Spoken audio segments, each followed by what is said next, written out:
Check it.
Hey, good morning, everybody. It is Wednesday, Hump Day, or as Tour likes to say, Wine Wednesday.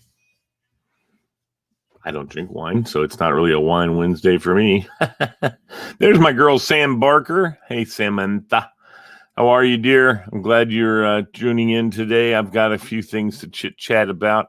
The thing I want to talk about today is organ donation.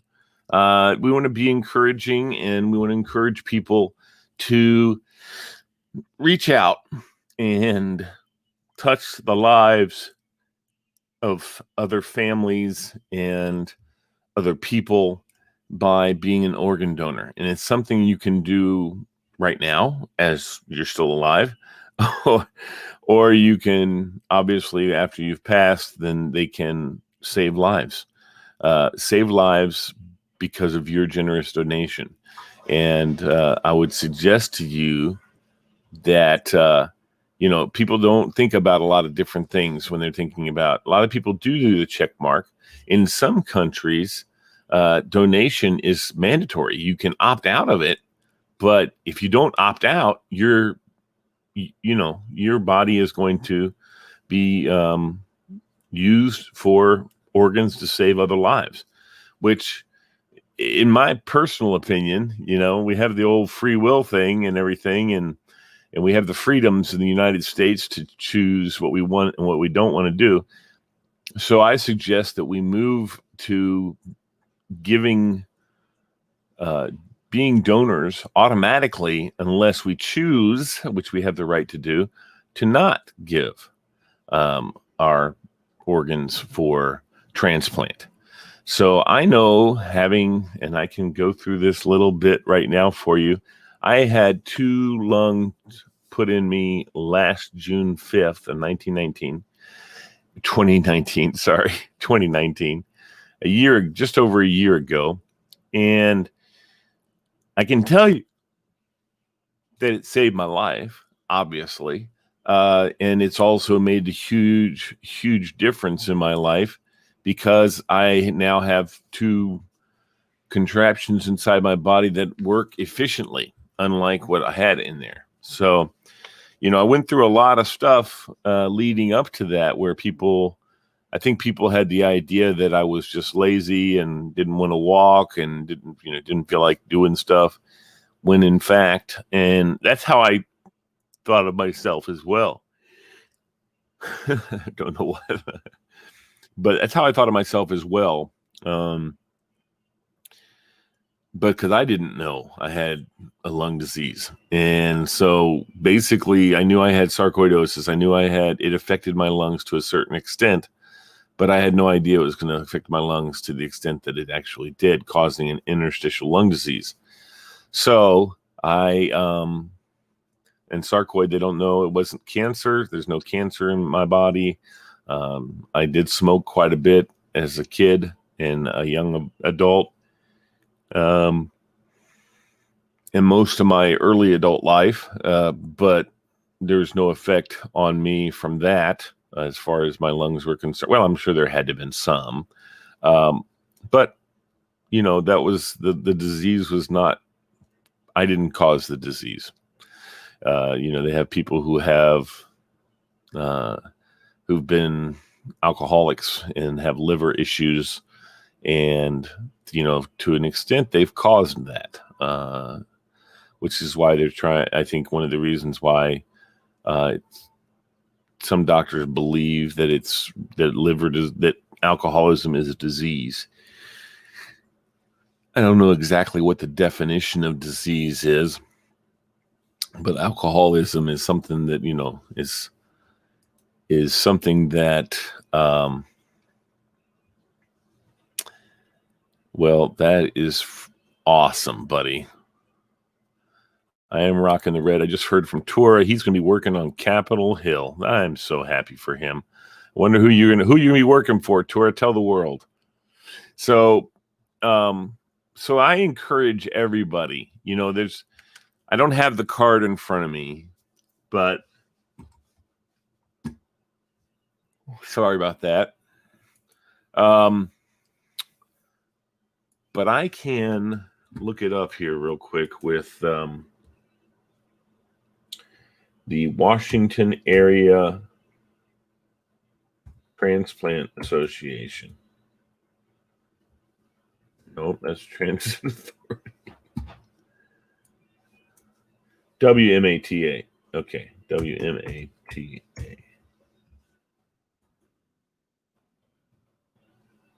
Nope, that's not it. Okay, well, let's get this together. I can't believe I can't remember. I'm one of their ambassadors. Terrible.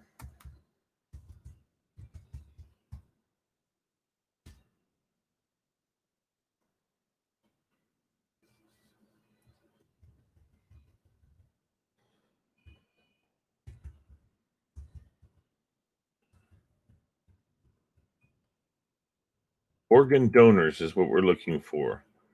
Organ donor. And it's, here we go. And organ donor facts is one of the things we want to look up because I want to tell you guys about some of the things. Who can donate? With you at the age of 13 in Virginia, you can sign up to be an organ donor without your parents' permission. Did you know that? I think it's always a good idea, though. One of the things that's really important for us to talk about, though, is one of the most important things to realize about organ donorship is that you need to talk to your family about it, especially in this country when if you haven't checked that card or you haven't checked your license or whatever it is, your parents and your family can say, no. We don't want to do that because we are grieving and we don't want their body mutilated, which doesn't happen, folks. In fact, if you want to have an open casket, there's nothing you can't do, even if every organ in your body was harvested. So, but let me tell you a couple of things. So this is this is from the United States government, and it says, tell your family and friends for sure when you register. Let me see here something, guys. I'm sorry. Golly. Here we go.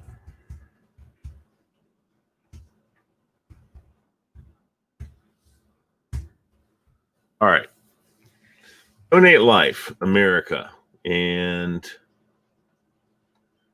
frequently asked questions. These are the questions that you guys have been asking around about everything. And I want to, yes, I've already signed up. So who can be a donor? Well, the answer to that is people of all ages and medical histories should consider themselves potential donors. Your medical condition at the time of death will determine what organs and tissues can be donated. A national system matches available organs from the donor with people on the waiting list based on blood type, body size, how sick they are, donor distance, tissue type, time on the list, sexual orientation, gender identity or expression, race, income, celebrity, and social status are never considered. So, does my religion support organ and eye and tissue donation? All major religions support donation as a final act of compassion and generosity. All, and that's, the majors, Jewish, Muslim, Christian,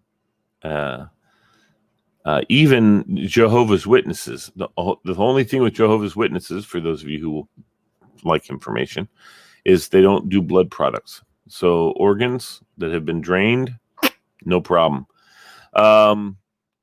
Christian religions, there's several of them that are different denominations. They're all fine. It's up to the person. And as I've been reading through Mormons and everybody else, it's up to the person. It's up to the person whether or not they want to do that or not. Is there a cost to be an organ, eye, or tissue donor? Absolutely not. There is no cost to be a donor. The donor's family or estate for the donation, they are not held. No. Does the donation affect funeral plans? As I said, funeral arrangements of your choice are possible, including a viewing through the entire donation process. The body is treated with care and respect. Following donation, funeral arrangements can continue as planned.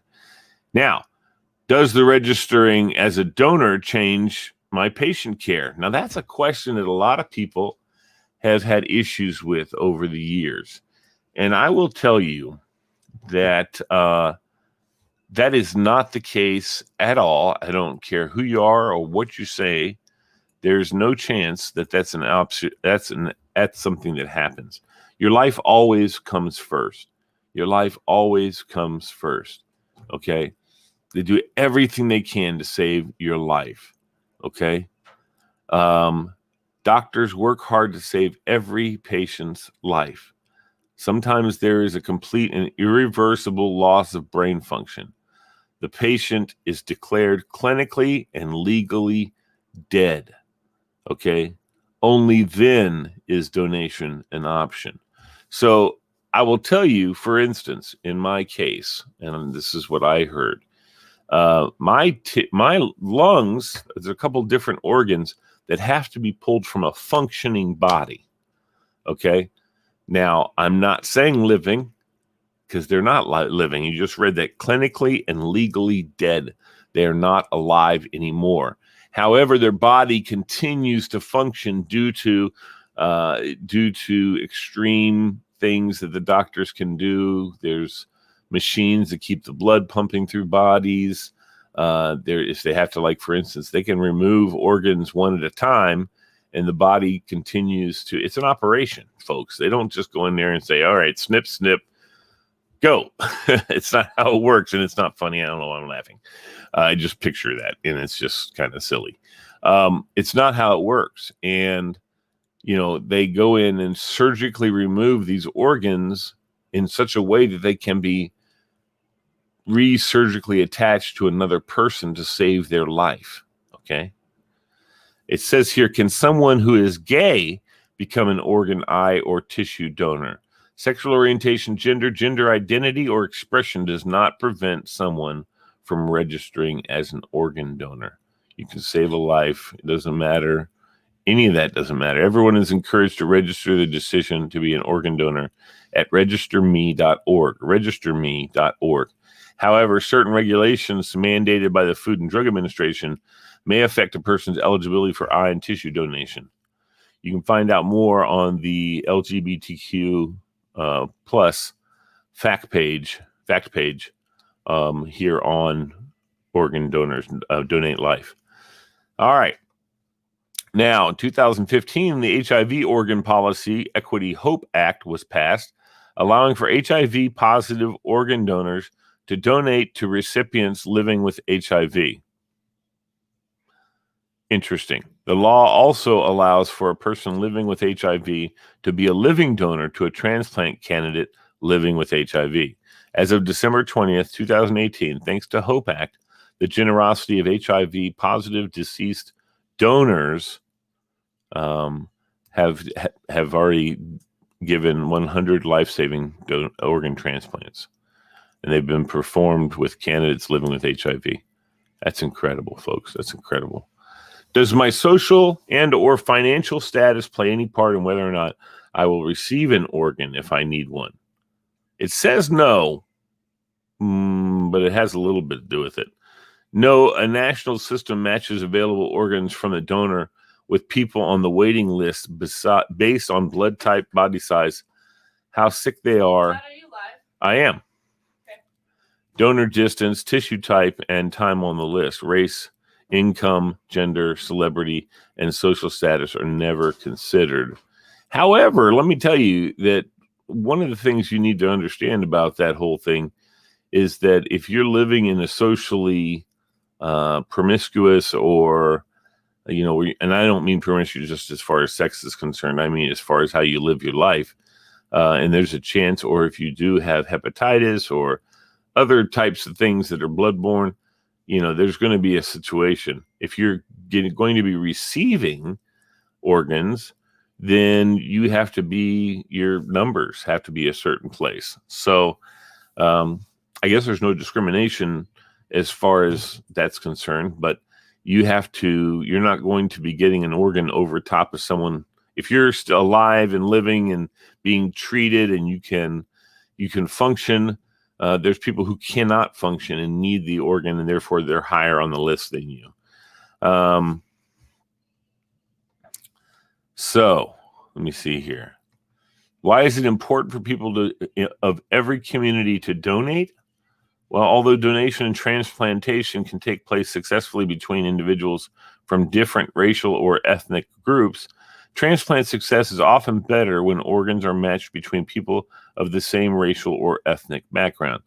People of African American, Black, Asian Pacific Islander, Hispanic, Latino, American Indian, Alaska Native, and multiracial descent currently make up 58% of the individuals on the National Organ Transplant waiting list. These communities are in great need of more organ and tissue donors. My biggest recommendation on that is do not stop and think about or try and figure out whether or not you should be a donor. There's just nothing to say about it. We need the donors, and there's just no question in my mind that if your body if you want to leave a legacy, leave it inside somebody.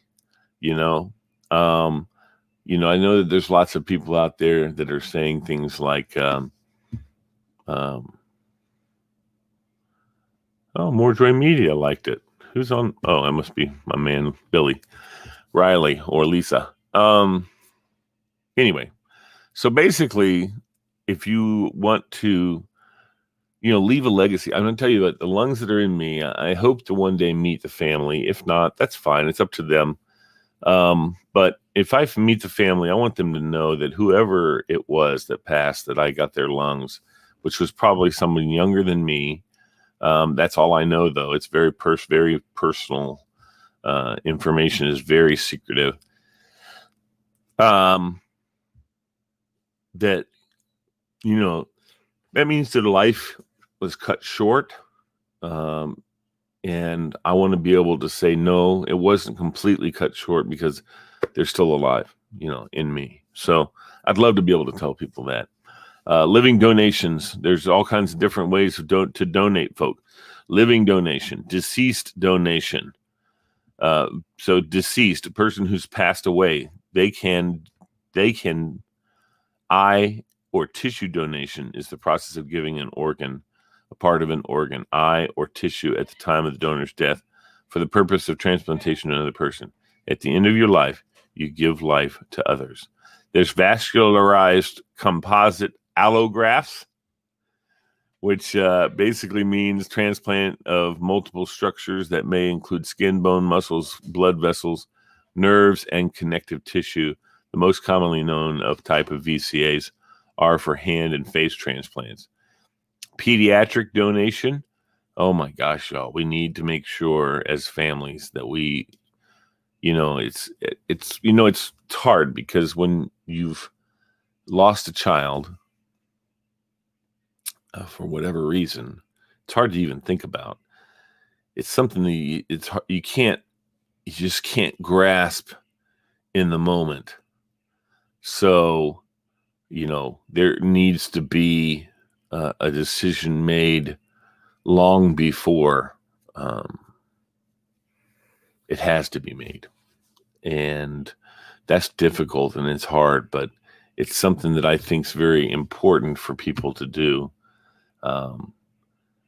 And it's just important for people to take the time to think of others. And, especially in the moment, think about this.